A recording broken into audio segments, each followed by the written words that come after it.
दोस्तों, कल्पना चावला को कौन नहीं जानता। कल्पना चावला अंतरिक्ष में जाने वाली पहली महिला थी। कल्पना चावला अपने जीवन काल में 2 बार अंतरिक्ष यात्रा कर चुकी थी। अंतरिक्ष में कल्पना ने 31 दिन 14 घंटे 54 मिनट बिताए थे, लेकिन 1 फरवरी 2003 की दोपहर को एक भयानक हादसा हो गया जिसमें हमारी कल्पना चावला की मौत हो गई। लेकिन सोचने की बात तो ये है दोस्तों, नासा जैसी टॉप स्पेस एजेंसी के साथ ऐसी दुर्घटना कैसे हो सकती है। क्या दोस्तों, कल्पना चावला की मौत कोई दुर्घटना नहीं बल्कि सोची समझी साजिश थी? क्या इसके पीछे कोई रहस्य छुपा हुआ था? और ऐसे कई सवालों के जवाब आपको हम इस वीडियो में बताएंगे। वीडियो को बिल्कुल भी मिस मत करिएगा दोस्तों, और एंड तक जरूर देखिएगा। कल्पना चावला का जन्म 17 मार्च 1962 हरियाणा के एक छोटे से शहर करनाल में हुआ था। इनके पिता का नाम बनारसी लाल चावला और माता का नाम संज्योति चावला था। कल्पना अपनी भाई बहनों में सबसे छोटी थी और उनकी शुरुआती पढ़ाई टैगोर बाल निकेतन में हुई थी। उन्हें बचपन से ही कॉपी पर एरोप्लेन बनाना और रात को तारों को देखना बहुत ज्यादा पसंद था। साल 1982 में वो अमेरिका चली गई। वहां जाकर उन्होंने यूनिवर्सिटी ऑफ एक्सेस से एरोस्पेस इंजीनियरिंग में मास्टर की डिग्री हासिल की। साल 1988 में कोलोराडो विश्वविद्यालय बोल्डर से पीएचडी करने के बाद उन्होंने नासा के लिए काम करना शुरू कर दिया। आपको बता दें कि कल्पना चावला एक सर्टिफाइड फ्लाई इंस्ट्रक्टर थी। उन्हें कई प्रकार के प्लेन उड़ाने का अनुभव था। साल 1991 में उन्हें अमेरिका की सिटीजनशिप मिल गई। फिर दिसंबर 1994 में उन्हें अंतरिक्ष यात्री के 15वें समूह में शामिल कर लिया गया। कल्पना की काबिलियत देखते हुए नासा ने 1996 में ही अपने पहले स्पेस मिशन के लिए विशेषज्ञ और प्राइम रोबोटिक आर्म ऑपरेटर के रूप में नियुक्त कर लिया और 19 नवंबर 1997 को कोलंबिया स्पेस शटल ने अमेरिका की कैनेडी स्पेस सेंटर से उड़ान भरी। इसमें कल्पना चावला सहित 6 क्रू मेंबर सवार थे। इस मिशन को STS-87 नाम दिया गया।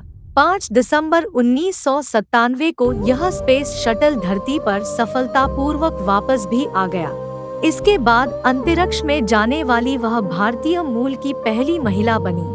पिछले मिशन की सफलता के बाद नासा ने कल्पना को दूसरे स्पेस मिशन के लिए सेलेक्ट कर लिया। इस मिशन को STS-107 नाम दिया गया, लेकिन कोलंबिया स्पेस शटल में बार बार आ रही खराबियों को देखते हुए यह मिशन लगातार 18 बार पोस्टपोन हुआ। 2 साल तक स्पेस शटल की तमाम खामियों को ठीक करने के बाद 16 जनवरी 2003 को कोलंबिया स्पेस शटल ने फ्लोरिडा के कैनेडी स्पेस सेंटर से अपनी 28वीं और आखिरी उड़ान भरी। इसमें कल्पना चावला समेत 7 अंतरिक्ष यात्री सवार थे। अपने मिशन के दौरान पूरे 15 दिन 22 घंटे और 20 मिनट रहने के बाद 1 फरवरी 2003 को जब यह शटल धरती के वायुमंडल की तरफ बढ़ रहा था कि तभी स्पेस शटल सवार अंतरिक्ष यात्रियों को एक जोरदार झटका लगा। फिर उन्हें सांस लेने में काफी परेशानी होने लगी।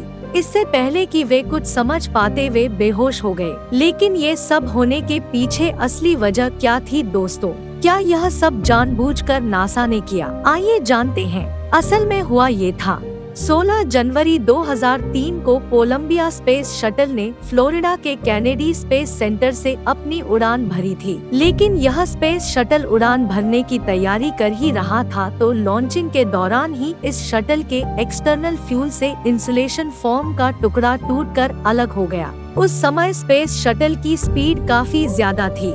ऐसे में इंसुलेशन फोम का छोटा सा टुकड़ा जाकर ऑर्बिटल के लेफ्ट विंड से टकरा गया। इसके कारण उसमें एक बड़ा छेद हो गया। आपको बता दें कि जब एक स्पेस शटल पृथ्वी के वातावरण में प्रवेश करता है या बाहर जाता है तो उसे काफी ज्यादा हीट का सामना करना पड़ता है और इसी हीट से बचने के लिए स्पेस शटल के हर एक पार्ट में थर्मल प्रोटेक्शन इंसुलेशन फोम लगाया जाता है।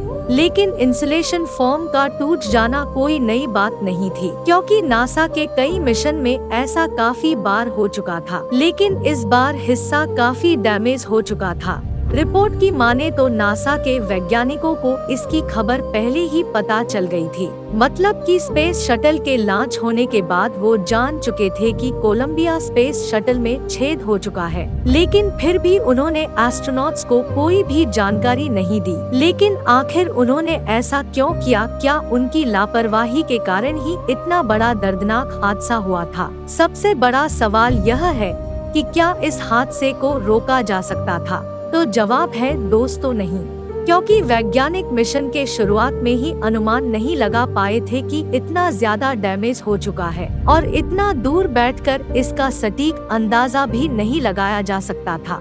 और वैज्ञानिकों का यह भी कहना है, अगर यह खबर एस्ट्रोनॉट्स तक पहुंचा भी दी जाती तो भी कुछ नहीं किया जा सकता था, क्योंकि इस डैमेज को रिपेयर करना उनकी बस की बात नहीं थी। अगर उन्हें इस बारे में पहले ही बता दिया होता तो वो घबरा जाते और इस वजह से पहले ही कोई दुर्घटना का शिकार हो जाता। ऐसे में नासा के पास एक ही रास्ता था कि मिशन जैसा चल रहा है वैसा ही चलने दे और स्पेस शटल के पृथ्वी पर वापसी के समय सब कुछ ठीक रहने की दुआ की जाए। लेकिन लोग नासा की लापरवाही को एक सोची समझी चाल बताते हैं। सच्चाई तो यह है कि लॉन्चिंग के बाद कुछ किया जा ही नहीं सकता था।